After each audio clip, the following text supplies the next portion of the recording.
First of all, then I'll start the way which I've started with everyone else. Can you just tell us a little bit about your background and sort of your journey and how you ended up at Ebbw? Yeah, sure. So I did my first degree in Cardiff Met. So I did sports conditioning, rehab and massage. And then in my final year at uni, I had to do a placement, and my mum worked with Jason Strange, who was the coach at Ebbw at the time. So I ended up doing my final year placement with Ebbw. And then when I graduated, I've just been there ever since, really. And the physio, Reese Shawnee, he kind of pushed me to pursue physiotherapy. So I then went on to do my second degree in 2017. And I graduated last year. So I've kind of just stayed with the club ever since. And I suppose rugby was one of the easiest sports to get into when I finished my first degree. And I enjoyed it. So it's convenient because I'm local to Ebbw, so I just stayed ever since, really. And obviously, like Cardiff Met's like massive for like sports, isn't it? And Yeah. sports courses. How important was your time at Cardiff Met for getting a job in the industry? I'd say it was a good starting block to get into a club. I think because the degree was centered around sport, obviously the only route in was through a placement. And I think a lot of people in my year gained jobs from their final year placements. So it was a good experience and a good kind of starting block to get into a sporting industry. And then obviously in sport, you get jobs through who you know rather than what you know. So I've kind of explored other avenues in like Sevens, for example, just through my contacts through Ebbw and at uni as well. So we're all still in touch from uni, and one of my friends is working for the Dragons, and it's definitely who you know. So if you do a sport degree, especially rehab centered and conditioning, if you know someone in the industry, then it's definitely Yeah. a good starting block to get into sport. And what made you want to do like a sports course at uni and then obviously eventually pursue that as a career? Is it something you've Um, always been interested in? I think I always wanted to do physio. I always knew that, and in school, I didn't quite get in to uni to do physio when I applied straight from my A levels at school, but I got into the sports rehab and conditioning course. So, and I was always interested in sport. I'm quite an active person myself, and I did loads of sport when I was younger. So I think that kind of sparked an interest in terms of injuries and how you rehab them and what could go wrong. And I always liked biology in school, so I thought it was quite a good route to go down. So I always knew I wanted to do physio. I just didn't quite get there in the beginning. So everything I learnt on my first degree was kind of just a stepping block. I think I always wanted to do physio, so I just kind of used it as a stepping block to get there, really. And obviously, I did 2 years as a physio tech in the NHS before my physio degree, just to gain a little bit more experience, which really helped my application, because they tend to want you to work in the NHS after you finish a physio degree. So they don't really like you to talk much about the sports side of things, but obviously it is an avenue that you could go down, so they have to accept that. But yeah, I've always been interested in sport and always been interested in injuries and how you rehab them, or in some cases you diagnose some injuries. So I think I just went with what I enjoyed and what I liked at the time, and I'm lucky it's worked out. Do you enjoy being able to like work for the NHS as well as do the club side as well? Because you sort of get like a mix of different stuff then as well, don't you? Yeah, I definitely think I always wanted to do NHS work after my degree so when you start out, you do rotations. So I work for an Ebbw at the minute, health board, and we rotate every 4 months to different disciplines and different hospitals and areas. So I've experienced like a medical COVID ward when I first started, which was chaos. And then we're coming out of the end of the second wave now, so it's better. I'm on trauma and orthopedics. So a lot of what I do on trauma and orthopedics relates to my work at rugby. So I get to see people go through like surgical procedures and then come out the other end and see how you progress them in the first kind of couple of days after their surgery. And then obviously when they return back to sport, the rehab is a bit further down the line. But I do enjoy the NHS. I think it's important to get different experiences down different disciplines, because you could go anywhere with physio. There's so many options and routes you could go down, like respiratory, neuro, MSK, pediatrics. So they're definitely areas I want to explore. And I think I'm one of those people, I think, that I always get told I'm quite good with the elderly or like pediatrics. I'm one of those that's good on a ward, and I can build quite a good rapport with patients. So I think I enjoy it from that respect. And then rugby obviously challenges me more to think outside of the box for rehab, like you do, I suppose, with neuro. So I get quite good tips from the NHS, which translates over to sport. Yeah. Obviously, you mentioned your time working on the COVID ward. That leads me on quite nicely then, because I was going to ask you, how did COVID affect you personally? Quite massively, to be honest. I finished my degree in the middle of the first wave, in the first lockdown, which was stressful. So I was doing my dissertation. All of our last kind of couple of weeks of lectures were put online. So we finished uni, but didn't actually know we were finishing uni at the time. So it was very strange. We've still not graduated yet. So that's another bit of a blow. Like, you finish your last exam and we were just all like, well, we don't know what to do now. We're a bit stuck. But and then obviously getting the job in the NHS is, my first rotation was on medical, which was mainly the COVID wards. So I saw positive patients, suspected patients, and then occasionally I got moved to different wards which were meant to be non-COVID, but ended up COVID anyway.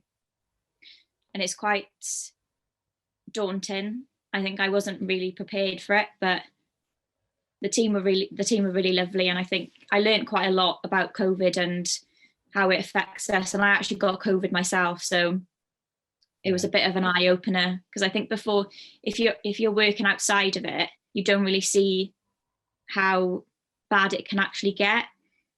But when you're thrown into that environment and you're treating patients with it every single day, and you see how it affects them, and then to get it myself, it was a bit scary. And I think I'm quite glad we're coming out of that second wave now, and is a lot better in the hospital itself. So yeah, it was very scary. Do you think being sort of chucked in the deep end then, coming out of uni, has like massively helped you though going forward, like in your career now? I think, yeah, in one sense I think so, because I think I quite like to be challenged. So if you throw me in, I like to see whether I'll cope under pressure. And I think it definitely built my confidence quite early on, like starting in a new workplace with people I didn't know. Yeah, I think it taught me a lot quite quickly, I think, about how to communicate, especially with the team around you. And if someone is quite poorly, what do you do? And I think it's kind of pushed me out of my comfort zone, which I think is good. So moving forward, I think I'll definitely be a lot more confident, and I'll definitely get pushed out of my comfort zone at rugby a couple of times, I'm sure. So I think it's definitely challenged me, and for the better, really. And I think now it's nice to see the calm. Yeah. It was so chaotic and so busy, and now it's kind of dimmed down a bit. It's a lot calmer, and we're learning a lot more outside of the ward as well, which is good. So it's mad to see the two sides of it, really. But yeah, I definitely think it's challenged me and pushed me out of my comfort zone for the better. And moving back to rugby then, how important is it, like as a physio, to look after the players' like mental well-being as well as their physical well-being? Because a lot of players that have got like particularly like long-term injuries and stuff like that, it really like can get to them mentally. So how important is that? Very important, I'd say. And I think it's not only injuries, it's coming back from COVID. I think it's going to be very important, because if you think about, a lot of those players are relying on coming to rugby as a break from daily stresses and work, and all of our players are semi-professional, so they go to work, they might have had a stressful day, and then they come to rugby, and it's a way of releasing any stress or anxiety or anything they've had and being around a group of boys. As good as Ebbw are, I think it's very important. And now they've not had that for over a year now, and they've not had much contact with us, and for their injuries, and I think that's set them back. And I know some people's surgeries have been pushed back, and then that takes another toll on your mental well-being. But I think what's been really good about us in particular is on the group chat every now and again, like the coaches and the players are putting in the group chat, like if anyone needs a chat, like we're free, and I'm always free for a chat. Like I don't mind them calling up with any of their problems. But I think it's definitely important, especially when, like as you mentioned, the long-term injuries like the ACLs is important. And I think rehab plays quite an important role in that, because they see it as the stepping blocks to getting them back to playing. But I definitely think it's going to be a challenge when we get back to rugby, because the gyms have been closed. They've not had any, the only physical activity they've been doing is like the daily walk or home exercises, which is not as ideal. Not even that for some of the boys I've been speaking to. No, exactly. So it's going to be a challenge. But I think the second we're all back together, that's going to be a mental health boost in itself, I think. So definitely important to talk and know that there are people out there to listen, and everyone's important, I think. And it's through the pandemic, even outside of rugby, is in hospital as well, is important to know that everyone's valued, and there's always someone to listen. And I'd rather listen than hear a story about something going horribly wrong. So hopefully everyone will be okay. And do you think like the WRU could help more with like physio, like teach physios how to like be more supportive of players' mental well-being? Because I think it's massive, like coming from a rugby background myself, and you have like the injured players with like rehab club and stuff like that. I think the physio is sort of where like players do go to be honest, and you have to be honest about your physical injuries, and you have to be honest about your like mental well-being as well. Do you think more support can be provided? I definitely think so. I think is a very important topic, and I think we're seeing more of it now come to light, and how important mental health is, and alongside their rehab. And I think we're trained to obviously to an extent in mental health, so we get some teaching on it as part of physio training, and you might get a placement in it, or you might rotate into a mental health facility, but it's nowhere near to the extent of, I'd call myself like a mental health champion in terms of having to sit there and listen. So I think even if there's like an online course that they put on for us to do as like CPD, or like a webinar, even now in times of COVID, I think there's definitely room for improvement. And I know Reese, the physio Reese was, I think he did a mental health first aid course. So there are programs and things out there, and obviously we have to play an active role in educating ourselves as well as the WRU. But I think if it's definitely becoming a problem and coming out of the other side of the pandemic, there should definitely be a push on mental health and how they can play a role in educating the players. Yeah, I definitely think there's room for improvement in that area. And moving on to one of the like sort of physical issues that has been massively talked about, like, and quite luckily it's big in rugby now, is concussion. How important is like the sort of movement to get players, physios, coaches to recognize players like the symptoms of concussion and get them off the pitch? Massively important. It's a constant challenge, I think, the concussion side of things, because obviously in the professional teams they do the HIA, so they're much more equipped to deal with concussion quite fast, whereas at our level we're relying purely on our eyes and occasionally eyes of above in the stand, to tell us that that player was slow to get up off the floor. And obviously it's about recognizing and removing them from the pitch. But what we found in the past is sometimes it frustrates the coaches in particular that we're asking them to come off the pitch, and they're like, oh, give them 5 more minutes, but you can't give them 5 more minutes. You have to get them off the pitch. All the players are not exactly truthful about their symptoms, and then you're stuck between a rock and a hard place, because we're trying to do the best for them, but they obviously want to play on. So we do like the concussion talk at the beginning of every season, and we obviously do like the scat tests, and we do try and kind of push for everyone to be as knowledgeable as possible.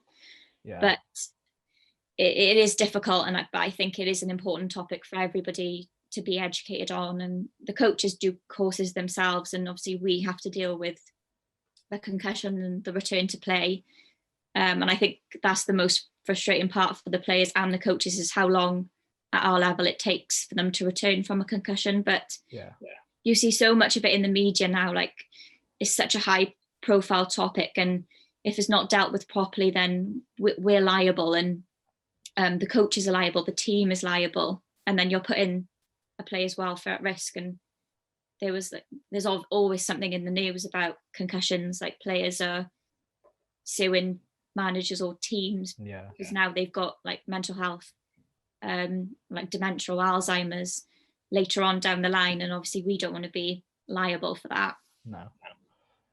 And I know you said about sort of the players aren't sometimes truthful about their symptoms, especially in semi-pro rugby where you don't have like replays and stuff to check out. Is there more like emphasis on players to be honest and say, you know, I've had this has happened to me? Yeah, 100%.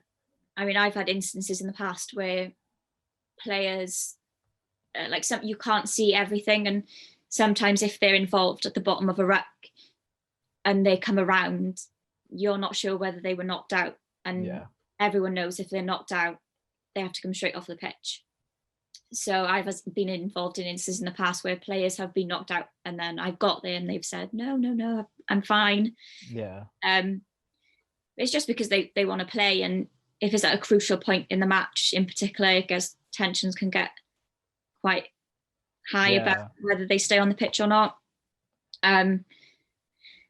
But yeah, I mean, we're only trying to do the best with them, and I think I've been at the club for so long, like most of the players were there when I started, so I think is as well important for the player to trust me and vice versa.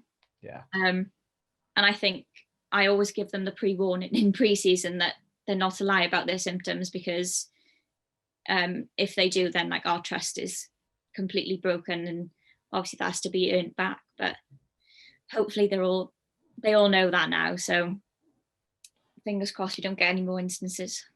I know it's sort of the impossible question, but I'll kind of put it to you. What is the sort of solution for that then? Is it just to keep educating players and coaches to be able to recognize it themselves? And is there sort of the physio just has to have more power? Like if the physio says you're off, you're off. Like it's not down to the coach, it's not down to the players. Like, it has to be down to the professionals, as it were. There is some, I think the coach, the physio and the player all have to be, we all have to trust each other, basically. And I think now it'll get a bit better where like myself and Greg have quite a good relationship. So if I say someone has to come off, then he'll take my word for it. Whereas you get some coaches that are, oh, you're being too soft, or especially because I found in different clubs I've worked in the past, like I found that because I'm probably the only female on the team, they're like, oh, you're being too soft, or you're being too cautious. But then I'd rather be more cautious than someone ends up having like a serious injury. So it definitely comes down to trust, I think. education and then having a discussion at the very beginning, especially if the players are new, and what I expect of them, what they expect of me, and then what we expect of the coach as well. And I think that comes with time, but I think you have to kind of state right at the very beginning what your expectations are and how I work as a physio, how the coach works as a coach, and for the player to trust our decision making. And I was just wondering, are your ambitions sort of the same as a player? Would you want to be a physio for like a pro team, or obviously like an international team or something like that? I think when I was younger, I always wanted to work for Wales, and I think that's one of the major ambitions. But honestly, at the minute, I'm not too sure. I like Ebbw, and I like that I can go there twice a week for training, and then a game on the weekend. I'm not sure about professional rugby. I enjoy rugby and I love a game day, and I'm not sure about investing full time into it just yet. I think I need the experience in the NHS, and I need to figure out what I'm good at and where I fit in. I think I'll always stay as long as Ebbw want me. I'll stay there as long as I can, because I like the rehab side, and I like a match day and like not knowing what's going to happen, I think. But I'll just see where I go. I'm not too sure. I'd like to try other sports as well. I've always worked at rugby, and I think now I am a physio, I think it'll be a good opportunity for me to go down different sporting routes once everything opens back up. But the answer is I'm not sure.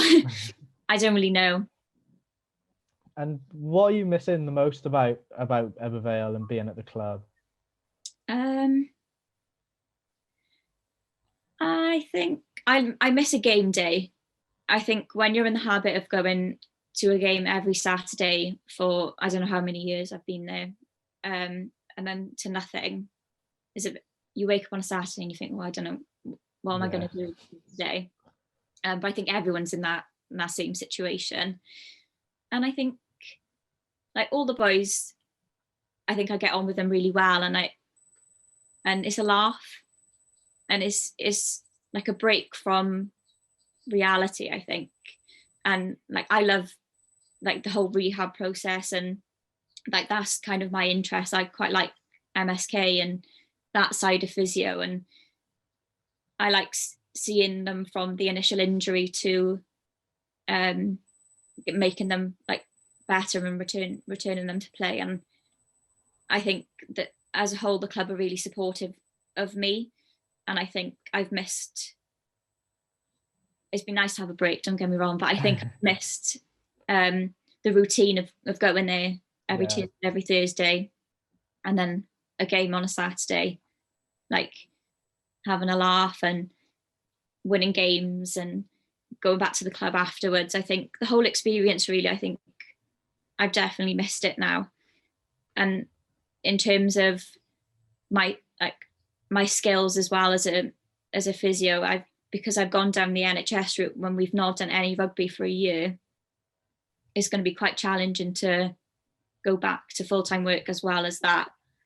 But I think I'll enjoy it when it eventually returns.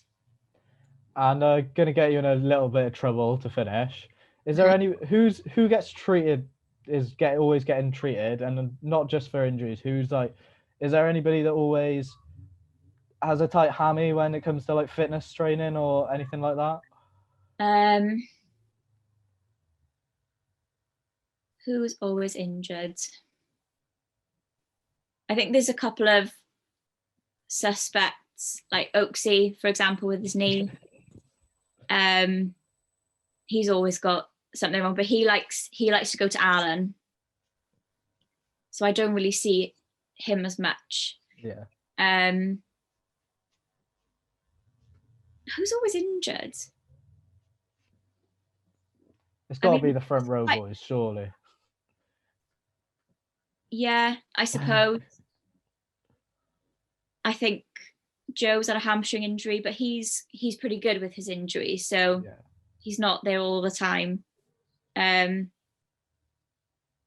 Reece Jones, we're rehabbing him at the minute. He's usually got something wrong that needs to be taped. I mean, there's tons of boys that we go through tons of tape every week for ankles, knees. There's a lot. I can't think of who. How much does it take on like a game day getting everybody strapped up and ready? If there was one of me, it would take a long time. Yeah. But luckily there's usually 3 of us, and it takes about half an hour. Yeah, that's not I too would say bad. between 3. Is there anyone that's really bad on the tape, like pointlessly bad?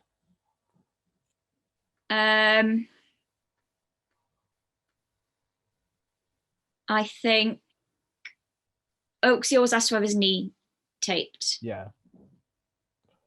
And he's quite particular in the way you have to tape it. Yeah. So he's quite picky. And then there's always tons of ankles, and who was their ankles taped? Like Reece Clark was an example. He'd always have to have his ankle taped. He's left now. Yeah. King, he always has his ankles taped. He's always got injured ankles. There's tons, like literally from thumbs. People, you will always find Lloyd Evans used to always tape his fingers. Yeah. There's always a thumb to be taped. A lot of shoulders. Joel went through a phase of having quite a lot of shoulder troubles and pec troubles, so he also had a shoulder tape. There's literally, I think all of them have been taped at some stage. Yeah. For some sort of injury.